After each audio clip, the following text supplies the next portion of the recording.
एक किसान शानदार ज़िंदगी गुजार रहा था। वो जानता था कि चीज़ों को मैनिफेस्ट कैसे करते हैं और ड्रीम्स को रियलिटी में चेंज कैसे करते हैं।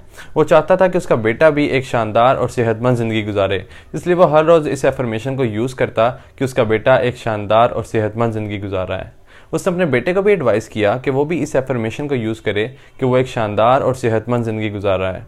अब हुआ ये कि जिस घोड़े पर उसका बेटा सवार था वो घोड़ा लड़खड़ाया, जिसकी वजह से उसका बेटा ज़मीन पर जा गिरा और उसकी लेग फ्रैक्चर हो गई। अब किसान बहुत अफसुर्दा हुआ। उसने सोचा कि मैं हर रोज़ लॉ ऑफ अट्रैक्शन को यूज़ करता हूँ, हर रोज़ मैं एफर्मेशंस को यूज़ करता हूँ, मगर फिर भी मेरे साथ ऐसा क्यों हुआ। खैर, उसने एफर्मेशंस का इस्तेमाल जारी रखा।